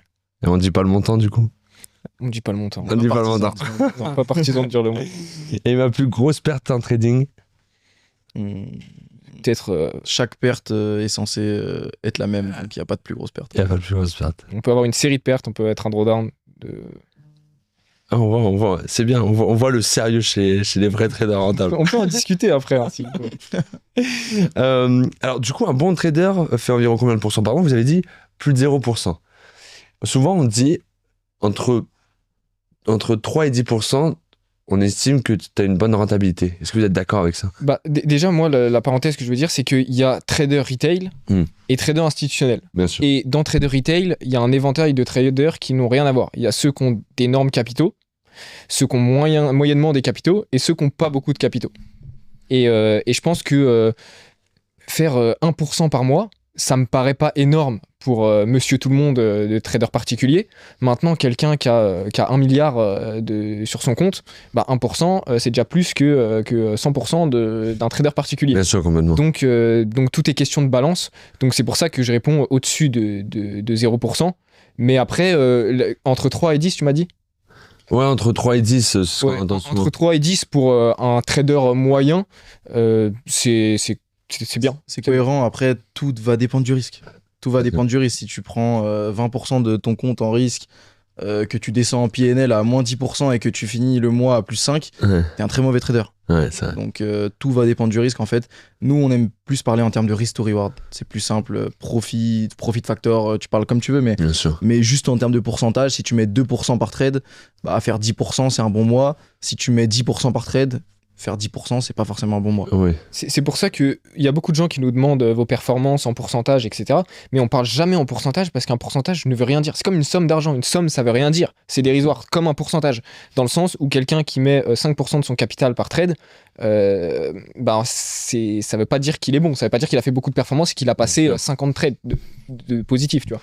Donc nous, on parle vraiment en facteur risque. Par rapport à notre risque initial qu'on met sur chacune de nos positions, quel est le total, le RR total du mois. RR moyen mensuel, quoi. C'est ça, et si tu comptes juste le pourcentage, nous par exemple, tous les ans, on fait un pourcentage qui est moindre. Alors que pourtant, on engrange des gains qui sont supérieurs. Parce que juste notre net worth, elle va de moins en moins dans le trading. Quelqu'un qui est milliardaire, il va te mentir s'il te dit qu'il met 10 millions par trade ou 15 millions par trade. C'est très compliqué, que ce soit sur les brokers, etc. C'est une galère. Donc concrètement, plus tu as d'argent en général, plus tu vas sécuriser ton capital et tu le vois de toute façon, la plupart des grosses fortunes maintenant sont des investisseurs aussi. Bien sûr, complètement. C'est pas des mecs qui vont envoyer du volume des millions sur du 5 minutes sur EURUSD. Non, c'est des trades qui sont plus long terme. Donc en général, tu prends moins de pourcents sur l'année, mais tu prends plus d'argent vu que ton capital a grossi. Et du coup, je rejoins vachement ce que vous avez dit tout à l'heure. C'est vrai que plus ton capital grandit en trading, plus en fait tu prends moins de trades, mais plus précis. Ouais. Parce que c'est vrai que du coup, vu que tu as agrandi ton capital de plus en plus, tu te dis, je vais pas risquer de tout perdre et trader comme avant, en fait. Donc, je trouve que en plus, ça peut servir d'un bon conseil. C'est vraiment, si un jour, de toute façon, plus vous montez votre capital, les gars, prenez moins de risques. Ça sert à rien. Prenez des trades vraiment plus 5 étoiles et voilà, tout simplement. Je trouve que c'est un très bon conseil et une très bonne méthode d'agir comme ça. Alors, le capital nécessaire pour trader 3000 ou 1000 euros. En fait, ça va dépendre. Si jamais tu veux vraiment vivre du trading, pour moi, tu peux pas avoir en dessous de 20 000 euros. Si tu veux vraiment vivre du trading concrètement, aujourd'hui en France, avec l'inflation, le prix de tout, ouais, même avec 20 000, compliqué. Pour moi, t'es obligé d'aller chercher du capital ailleurs si t'as que 20 000. Parce que c'est quoi ton objectif de trader? C'est une fois de plus, c'est ça, c'est faire 300 euros par mois, c'est de te faire un vrai salaire, de gagner beaucoup d'argent, d'avoir le lifestyle que les traders d'internet te montrent. Tout est question, une fois de plus, de ce que tu veux. Maintenant, dans l'idée, générer beaucoup d'argent en trading, tout en ayant... après, c'est une fois de plus un facteur risque. Hein, combien tu veux prendre de risques, mais sur quelque chose qui est assez classique, qui est pas trop risqué, mais qui peut te proposer un bon rendement, il faut quand même des sommes qui sont conséquentes. Et moi, j'ai 10 000 pour commencer à trader. Mais ça veut pas dire qu'à côté, tu vas pas te débrouiller pour aller chercher plus de cash. Bien sûr. Et c'est pour ça, tu peux commencer avec 1000 euros. Maintenant, vivre uniquement du trading sans trouver un moyen d'ajouter du capital à ton portefeuille, il faut bien plus que 1000. Est-ce que les prop firms sont le meilleur moyen pour lever du capital? Le meilleur moyen, je sais pas, mais c'est un bon moyen. Ouais, c'est un bon moyen. Nous, en général, on n'est pas trop partisans des prop firms parce qu'il y a tellement de scams aujourd'hui dans les prop firms. Et ça, faut vraiment le dire aux gens. Il y a beaucoup de prop firms qui ne payent pas. Maintenant, ça serait hypocrite de dire qu'on n'est pas pour les prop firms parce que nous, notre premier argent, on l'a fait en prop firm. C'est ce qui nous a permis de nous développer nos capitaux. Mais aujourd'hui, moi, je connais pas beaucoup de traders retail rentables sur le très long terme, juste avec des prop firms depuis 10 ans, tu vois. Okay. Le trading, le but, on en parlait dans un podcast, c'est au final, le but de tout trader qui est vraiment rentable sur le marché, c'est au final d'ouvrir un hedge fund, d'ouvrir un fonds d'investissement. Et je trouve que cet aspect prop firm sur les marchés, du trading retail, etc., il a un peu mis en lumière le fait que les gens veulent juste de l'argent rapide. Tu vois, ils n'ont pas la vision long terme. Enfin, il y a plus de temps, avant que ça arrive, les traders, c'était surtout gérer le plus de capital possible, ouvrir un fonds d'investissement, faire des trucs. Aujourd'hui, les mecs, ils veulent juste avoir leur payout prop firm comme s'ils avaient en fait un CDI, tu vois. Ouais, bien sûr. Moi, ça, je trouve ça assez dommage. Mais ça reste un très bon levier. Ça reste un très bon levier. C'est très bien pour ceux qu'on... Parce que c'est pareil, une fois de plus, quand je dis qu'il faut aller chercher du capital avec un boulot de salarié, c'est une fois de plus compliqué pour lever beaucoup d'argent.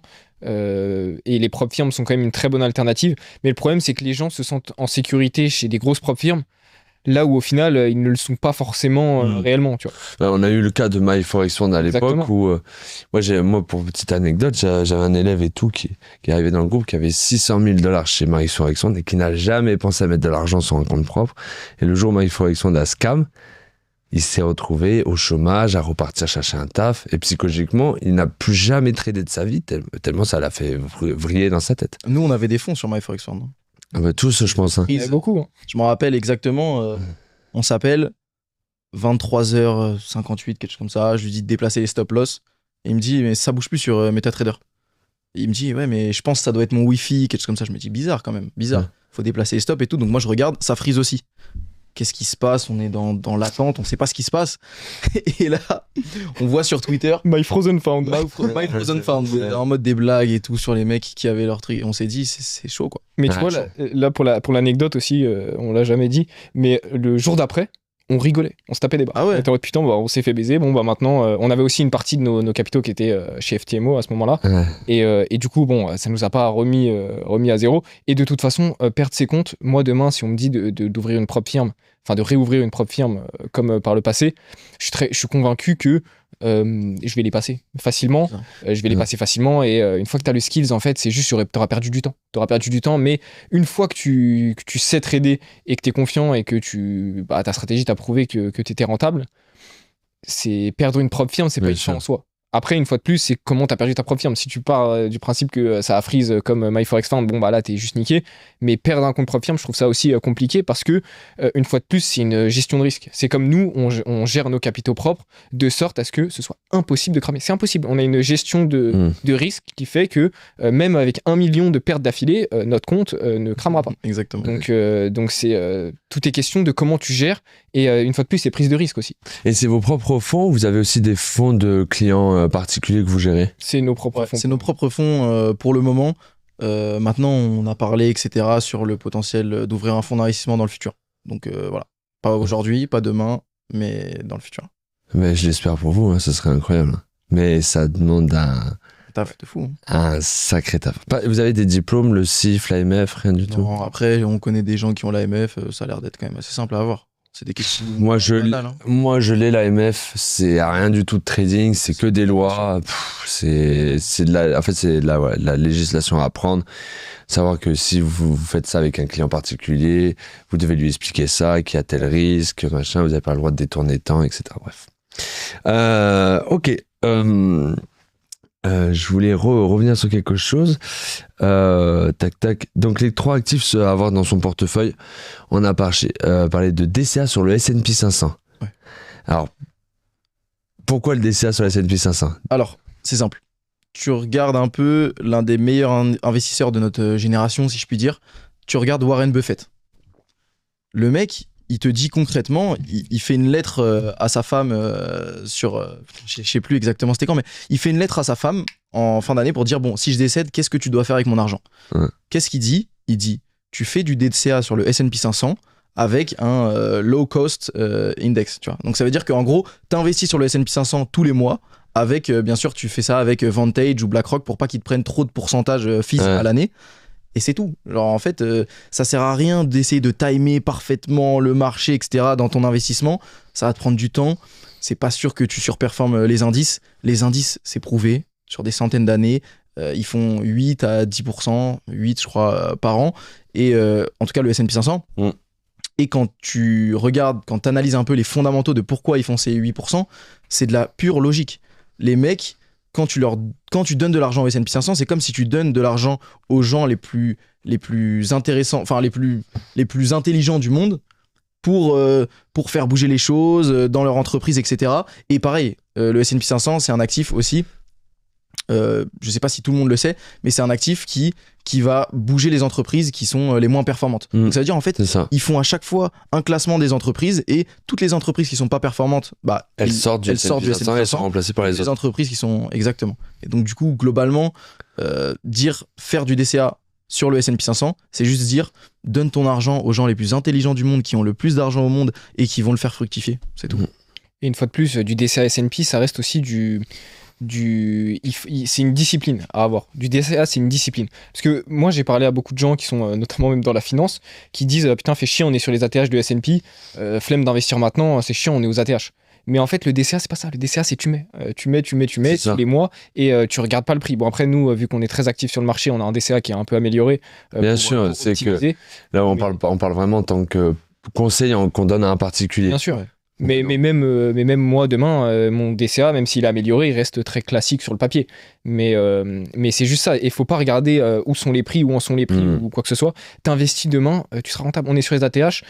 Dans 2 ans, crois-moi, ton investissement à ce moment-là, même si c'est sur les ATH à l'heure actuelle, il sera rentable sur 2 ans. Peut-être pas demain, peut-être pas dans 1 mois, peut-être pas dans 2 mois, peut-être même pas dans 2 ans. Mais dans 3 ou 4 ans, il sera forcément rentable. Là, vas-y, du coup, vas-y, tu voulais en fait, moi, ce que j'ai envie de dire, c'est que le tout, c'est de faire une analyse historique des actifs. Par exemple, là, on parle du S&P 500 parce que c'est le plus intéressant pour investir en DCA. Maintenant, nous, on a des stratégies qui vont être différentes. Si on a des crashs, par exemple, si on a des crashs sur les indices, on sait que historiquement, c'est plus intéressant de mettre sur le Nasdaq.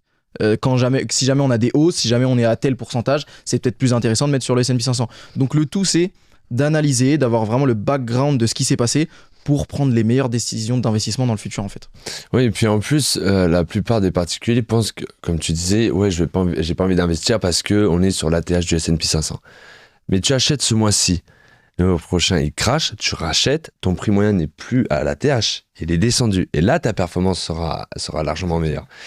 Et ça, souvent, ça revient à la psycho de l'investisseur pur et dur. Bien sûr. On a parlé obligation d'État et on a parlé Bitcoin.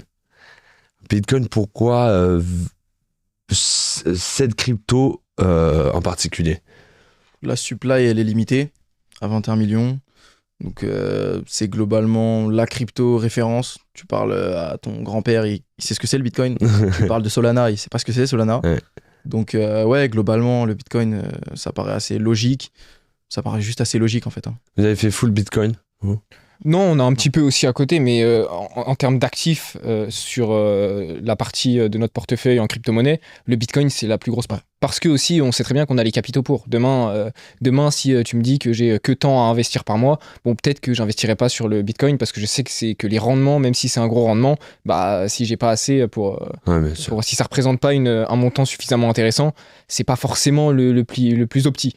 Maintenant, nous, on a des entrées d'argent grâce au trading, grâce à tous nos business, etc., qui nous permettent d'investir des montants qui sont assez importants pour se focaliser principalement sur le Bitcoin. Et qu'est-ce que je veux dire? Ça, pareil, ces investissements, c'est en société que vous le faites? Ouais. Il y a des deux, ouais. Ok, il y a des deux. Ok, je vous propose un petit jeu du dilemme et après on fera le Tinder des marchés. Donc là, je vous propose 2 propositions, vous me dites le choix. D'accord? Ok. Alors, plutôt un setup simple qui marche ou une méthode complexe mais précise? Méthode complexe mais précise. Bon, l'entre-deux parfait, mais méthode complexe mais précise, allez. Plutôt un marché très volatile ou un marché calme et technique? Calme. Très volatile. Très volatile, mais rationnel. Rationnel. Risquer 1% par trade avec prudence ou 5% mais avec ambition? Prudence. Prudence, ouais. Trader uniquement le forex ou diversifier avec les indices et les matières premières? Ouais, diversifier. Swing ou day trading? Swing. Trader seul dans son coin ou intégrer une communauté? Intégrer une communauté, après ça dépend d'où t'en es dans ton trading. Ça dépend de la communauté. Et ça dépend de la communauté. Gagner petit régulièrement ou prendre un gros gain de temps en temps? Petit peu régulièrement, ouais. Compte propre firme ou compte propre? Compte propre. Bien. Si on revient sur compte propre firme ou compte propre, je suis débutant, d'accord? Moi, j'estime que je suis débutant, je suis en train de me former en trading. Quelles sont les étapes à suivre? Est-ce que je fais démo compte propre propre firme ou est-ce que je fais démo propre firme compte propre? Alors, déjà, il faut se former. Ensuite, moi, j'aurais plus tendance à dire qu'il faut faire démo, compte propre et propre firme quand même. Ouais. Parce que ça veut... En fait, tout dépend vraiment du profil de débutant. Est-ce que c'est un débutant qui a un portefeuille qui est assez conséquent, un débutant qui a pas d'argent? C'est aussi ça qu'il faut se poser comme question, parce que compte propre, une fois de plus, c'est pas accessible pour tout le monde. C'est pas accessible pour tout le monde parce qu'il faut des montants qui sont assez conséquents. mais tu peux avoir l'alternative de prop firm. Donc tout dépend vraiment du profil de débutant. Mais idéalement, si on peut ne même pas avoir prop firm dans le processus, c'est le must. Maintenant, si les capitaux sont pas forcément là, prop firm c'est très bien aussi. Prop firm. Et est-ce que vous avez un top 2 ou top 3 de prop firm que vous pourriez conseiller? Moi, j'aime pas vraiment conseiller de prop firm ou de broker ou quoi que ce soit. Je préfère que chacun fasse ses propres recherches. Ses propres recherches. Mais dans l'idée, restez dans du gros, du solide. Essayez pas d'aller chercher la petite prop firm que personne ne connaît, qui vous propose des profit splits qui sont qui sont énormes, etc. Mais restez dans le gros. Franchement, tu as parlé de FTMO tout à l'heure, c'est pour ça. Donc, ouais. Bah, de toute façon, je peux parler expérience. Moi, j'ai eu des comptes, on a eu des comptes sur FTMO. On n'a jamais eu de problème dessus. Maintenant, ça veut pas dire ruez-vous sur FTMO ou quoi que ce soit, mais renseignez-vous quand vous investissez. Et ça marche partout. Que vous ayez vos comptes propres avec vos brokers, que ce soit en propre firme, que ce soit vos comptes d'investissement, etc. Là, vous mettez pas de l'argent n'importe où. Et donc renseignez-vous, c'est le plus important, c'est savoir où est-ce que tu mets ton argent. Tu confies pas ton argent personnel à monsieur tout le monde. Donc et même à certains amis, etc. T'as vraiment en qui tu peux vraiment avoir confiance, et ça marche pareil pour tout ce qui est broker, propre firme, etc. Donc faites vos recherches, allez sur des blogs, des forums, essayez de contacter des gens qui ont déjà utilisé certaines de ces propres firmes là pour voir laquelle est solide, est-ce qu'il y a déjà eu des problèmes, etc. Les sites de notation, Trustpilot, etc. En vrai, une prop firme, déjà, les gens, je pense, sous-estiment énormément le nombre de prop firmes qui ne payent pas. Ouais. Et la deuxième chose, c'est aussi juste regarde le Trustpilot de la prop firme. C'est simple. Tu regardes le Trustpilot. Certes, il y a beaucoup de falsifications sur Trustpilot, mais va regarder s'il y a beaucoup d'avis une étoile. Si tu vois des centaines d'avis une étoile qui disent ne me paye pas, en janvier, j'ai nanana, il m'a pas payé. bien sûr. Voilà, il paye pas, c'est tout. Il y a pas de débat. Après, avis Trustpilot, attention. Il y en a énormément aussi qui scamment là-dessus et qui se rajoutent des avis 5 étoiles. Mais par contre, tu disais, tu peux pas enlever les avis une étoile. Donc, va regarder le taux d'avis une étoile et fais-toi ton avis sur les centaines d'avis qu'il y a, quoi. Et si je peux rajouter une parenthèse sur les propres firmes, c'est bien de choisir sa propre firme, mais comprends le mécanisme d'une propre firme. Comprends comment elle fonctionne, le fonctionnement d'une propre firme. Parce que tes ordres ne sont pas forcément sur le marché, etc. C'est notamment sur FTMO, etc. Donc il faut vraiment se focus sur ça et apprendre comment fonctionne une propre firme. Ensuite, tu choisis ta propre firme et après, tu y vas. Mais de toute façon, une propre firme, pour ceux qui ne le savent pas et qui sont débutants et qui regardent, on paye les traders rentables grâce à l'échec des autres. Ça marche comme ça. C'est plus vous avez de traders qui vont acheter des comptes qui vont échouer, ça va faire entrer de l'argent à la propre firme qui va pouvoir payer du coup les autres. De toute façon, ça joue sur ça. Je crois qu'il y avait une statistique, je crois que c'était un trader sur 30 000 qui a réussi un challenge par semaine. C'est possible. J'ai pas la date. Donc si c'était ça, je crois. Ça me paraît peut-être un peu bas. Bas, tu penses? Ah ouais? Ah ouais. Je pensais que c'était un minimum. C'est-à-dire sur 30 000 qui a réussi un challenge. Un challenge, ouais. Non, je crois que c'est plus de l'ordre de 1%. 0,5%. Ah ouais? Ah, je suis peut-être trop gentil alors. Ouais. 1%. Ouais, mais déjà, c'est déjà énorme. Oui, parce que moi, je me dis que t'as 29 999 personnes qui loupent un challenge à en moyenne 200 euros. Ça fait quand même 6 millions d'euros pour la propre firme chaque semaine. De toute façon, le business model, il est juteux. Hein. Et il y en a qui ont pris dans les influenceurs. C'est le business model le plus juteux à lancer quand on est influenceur. Mais par contre, en termes de... Enfin, c'est pas très éthique, quoi. Parce que généralement, tu vas pas payer les gens. Bah, c'est ça. Et puis aujourd'hui, t'as beaucoup de propres firmes qui mettent des règles en place de cohérence de l'eau. T'as pas le droit de trader tant de l'eau. T'as pas le droit de trader toutes les minutes, machin. Enfin bref, c'est... Pendant les annonces économiques. Ouais, on connaît quelqu'un qui a ouvert une propre firme. C'est pas quelqu'un qu'on apprécie ou quoi que ce soit. C'est pas quelqu'un... c'est pas un ami à nous. Et c'est du scam. C'est des scammers, ces mecs-là. C'est des scammers. Le business model est fait de sorte à ce que tu fasses rentrer beaucoup plus d'argent que tu ne payes les gens. Et même...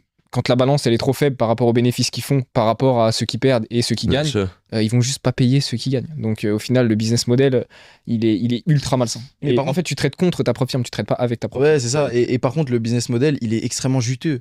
Les gens mettent 1000 euros dans un challenge qui peut leur en rapporter 100 000. C'est beaucoup plus simple que de mettre 1000 euros dans une formation. Oui, ou 1000 euros, comme on disait tout à l'heure, sur un compte propre. Ouais. C'est ça. Et la nuance aussi, on parle un peu des propres firmes. Les gens pensent que quand tu prends un compte à 100 000, t'as 100 000 de capital. Non, tu n'as pas 100 000, t'as un drawdown de 10%, tu as 10 000. Ouais. C'est le compte à 100 000 que t'achètes, c'est un compte à 10 000 que tu achètes. Exactement, ouais. Donc, faut aussi comprendre ces choses-là. Faut comprendre ces choses-là, c'est important. Et c'est pour ça que j'invite tous ceux qui veulent se lancer dans des propres firmes à déjà d'une part avoir suffisamment pratiqué le trading pour prétendre à la rentabilité, on va dire.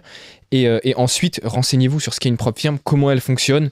Il y a plein de vidéos, il y a plein sur Internet, même sur ChatGPT, etc. Tu peux avoir plein d'informations. C'est très important de comprendre où est-ce que tu vas mettre ton argent, même si, bon, là, c'est débloquer du capital, c'est pas non plus des sommes astronomiques. Mais c'est important de comprendre où est-ce que tu investis ton argent. Et donc, il faut vraiment comprendre ce processus de propre firme. Voilà, mais moi, je le remarque. Moi, bon, je suis partenaire avec une propre firme, je pense que vous devez tous connaître, qui s'appelle Blueberry Funded. Voilà, qui, bon, personnellement, j'en ai jamais eu de retour négatif dessus.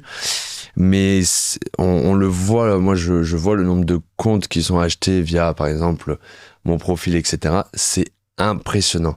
Ouais. Parce que le nombre de gens, en fait, c'est un peu... Je pense que c'est une autre manière du copy trading, c'est-à-dire, je veux tellement d'argent vite que je vais aller acheter, comme tu disais tout à l'heure, un challenge pour avoir tant d'argent. Exactement. Et puis t'en as, ils vont cramer des 3 000, des 4 000, des 5 000 euros dans les challenges sans jamais les réussir. Alors que si tu mets ton argent en compte propre, avec 5 000, tu commences avec 5 000 euros en compte propre et tu le fais fructifier au fur et à mesure, je pense que tu peux un peu mieux. Et aussi, juste, si tu t'étais formé avec cet argent-là, tu vois, si au lieu de mettre 5 000 euros dans les propres firmes, tu mets ne serait-ce que 2 000 euros dans des formations et 3 000 euros dans des propres firmes, tu feras beaucoup plus d'argent. Exactement. Donc, forme-toi, quoi. Exactement, la répartition de la finance, je suis complètement d'accord. Est-ce que ça vous intéresse un petit Tinder des marchés? Allez, C'est parti. Ah, ça marche. Alors, bon, je vous préviens, c'est juste des bonnes phrases, il y a pas de femmes, hein, mais ça va le faire quand même. Alors, le trading intraday, je match ou je match pas? Je match pas. je match pas. Ouais. Je sais pas. Trader avec 5 écrans.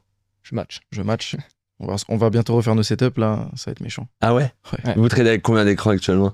Actuellement, moi, je trade avec un triple screen et toi un double Un screen. double, ouais. Ok, d'accord. Comment ils sont répartis? Juste pour savoir. Ouais, ok, on est pareil.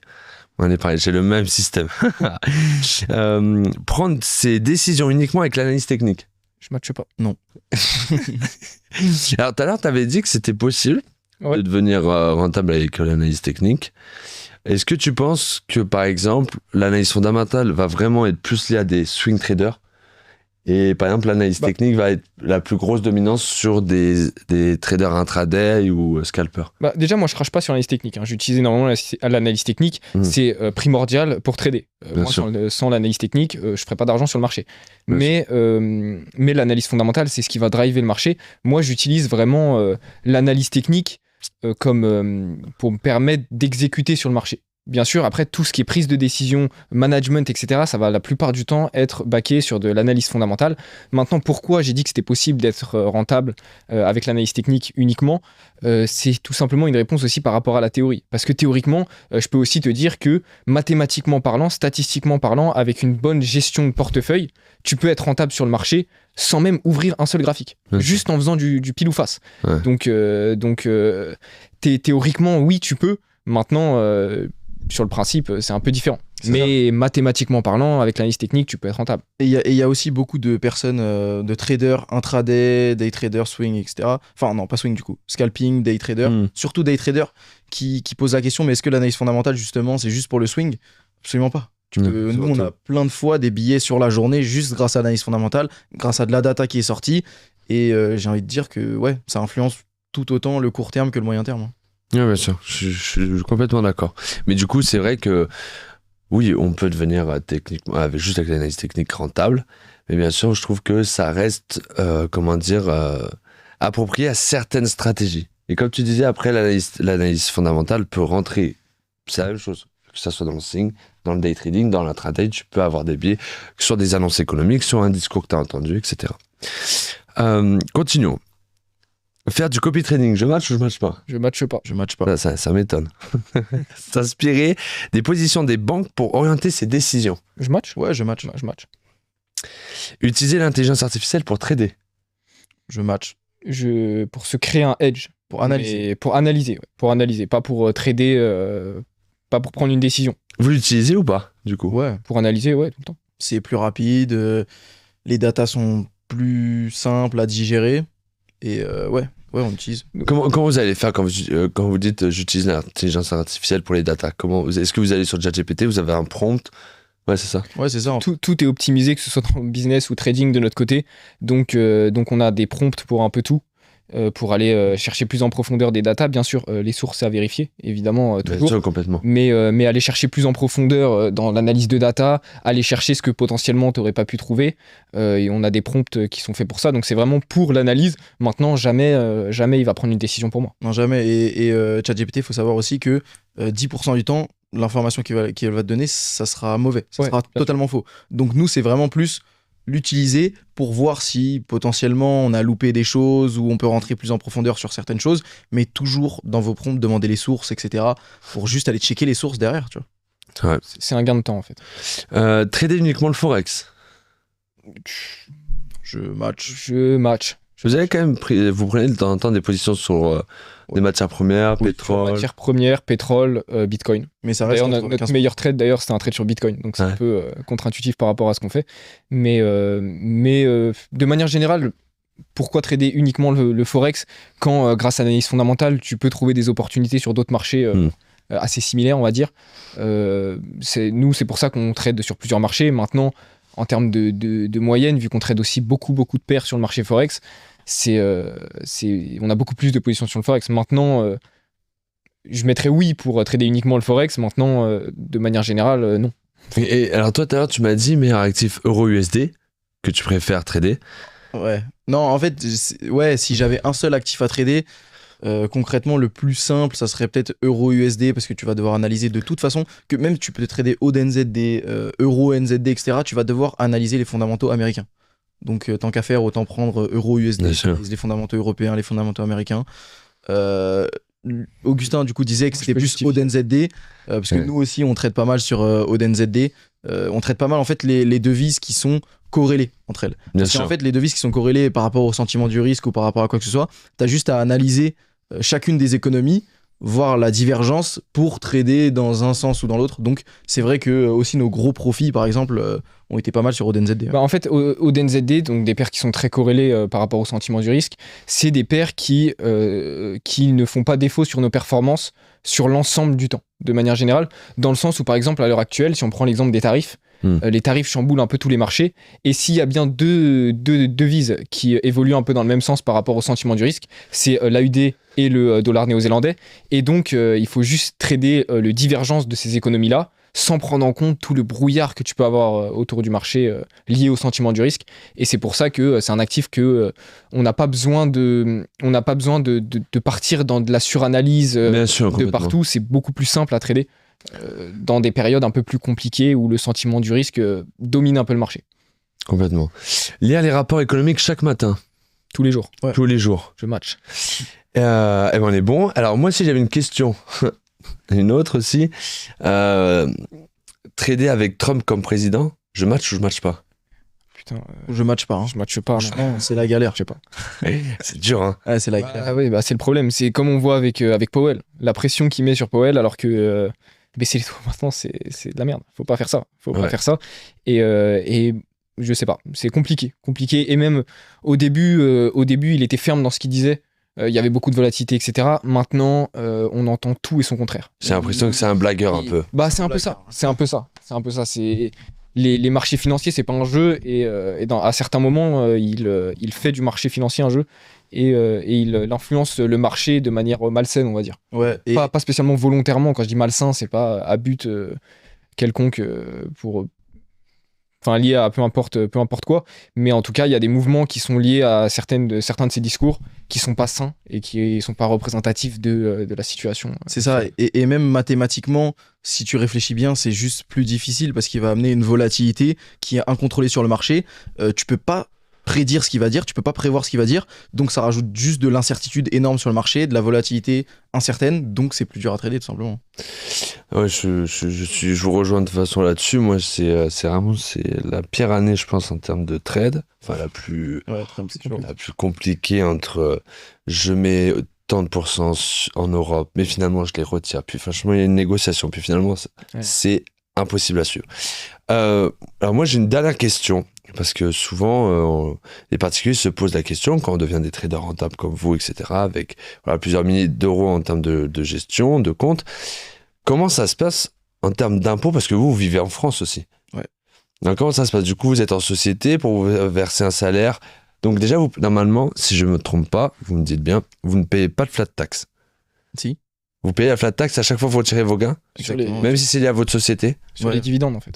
Ah oui, sur les dividendes. Oui, D'accord. oui, bien sûr. Ok. Oui, sur les dividendes. D'accord. Moi, je disais, si par exemple, vous avez votre compte, vous retirez des gains, ça va sur votre entreprise, là, vous versez un salaire. Mais si vous versez des dividendes, vous payez bien sûr la flat tax. Bien sûr. Bah, en fait, concrètement, nous, nos gains trading ou nos gains sur le business, nos profits sur le business, etc., au final, tout est un peu mélangé parce que si tu regardes un peu le nombre d'impôts, bon, ok, tu vas peut-être pas te prendre la TVA dessus, Ouais. mais théoriquement, tu prends quasiment le même nombre d'impôts quand tu es entrepreneur, trader, etc. C'est un peu un enfer fiscal, la France, de toute façon, on le sait. Donc ouais, franchement, cette question de l'imposition sur les trades, elle est assez simple. C'est exactement comme si tu étais entrepreneur, juste tu calcules pas la TVA et voilà, hein, tu prends ton impôt sur les sociétés comme tout le monde Bien sûr. et tu prends ta flat tax quand tu dois retirer sur tes comptes, quoi. C'est compliqué en France, c'est compliqué. C'est Voire les impossible. impôts, c'est ça, c'est que c'est un frein qui est assez énorme. Après, nous, on a l'avantage d'avoir plusieurs business, donc tu peux réinvestir un peu Bien sûr. où tu veux. Mais et après, tu peux aussi vivre sur ta boîte. Hein. En tant qu'entrepreneur, tu vis sur ta boîte, l'argent reste à Bien toi. sûr. Mais de manière générale, c'est compliqué. C'est compliqué. Et en trader particulier aussi, sans structure comme la nôtre, c'est un peu plus complexe. Tu as certains moyens un petit peu d'optimiser, etc. Mais bon, tu peux pas échapper aux impôts, c'est comme ça. Surtout que vous êtes deux, vous êtes associés à deux sur la boîte, du coup. C'est ça. Mais, et pourquoi rester en France en tant que trader alors? Bah, c'est une solution court terme pour le moment. hein. Ouais, c'est ça. C'est pas dit. Vous voyez partir plus tard, autre part? C'est prévu. C'est prévu, ouais. C'est prévu? C'est prévu. Est-ce qu'on a une destination en tête? Non, pas spécialement. On a plusieurs, on a plusieurs destinations en tête. Maintenant, pas de choix pour le moment. Ouais, bah en fait, techniquement, quand t'es en France, c'est dommage d'être amené à partir pour ça, parce que tu regardes, on a le plus beau pays du monde, donc tu regardes en fait toutes les destinations là qu'on pourrait te dire, elles resteront toujours moins bien que Paris, Toulouse, Bordeaux, mais globalement, il y aura juste moins de taxes. Et peut-être des gens un peu plus sérieux dans ces pays-là. Non, mais je suis complètement d'accord. Moi, je suis parti en Andorre pendant 15 jours, une fois pour optimisation fiscale, on va pas se mentir, hein, pour faire les papiers, etc. Mais je suis resté 15 jours au milieu de la forêt et j'avais pété un câble. Ouais, c'est ça le problème. Donc j'ai fait un demi-tour direct. Après, en France, bien sûr, les plus riches payent très peu d'impôts. La seule différence, c'est que vous devez déjà avoir un fiscaliste au top et faire des montages fiscaux qui sont Exact. compliqués, enfin plus compliqués les uns que les autres. Est-ce que, du coup, alors déjà, je vous remercie les gars d'être venus. C'était super cool de discuter avec vous. Où est-ce qu'on peut vous retrouver déjà dans un premier temps? Pour tous ceux qui veulent vous suivre sur les réseaux, où est-ce qu'on peut vous retrouver? On peut nous retrouver sur un peu tous les réseaux, Instagram, TikTok, YouTube surtout, @opatraders. OpaTrader. Ok. C'est ça. Et est-ce que vous avez un dernier conseil à donner à nos auditeurs, à ceux qui nous ont écoutés, pour ceux qui voudraient commencer le trading ou... Bah, déjà, le Investissement. trading, c'est pas un jeu, c'est un réel métier.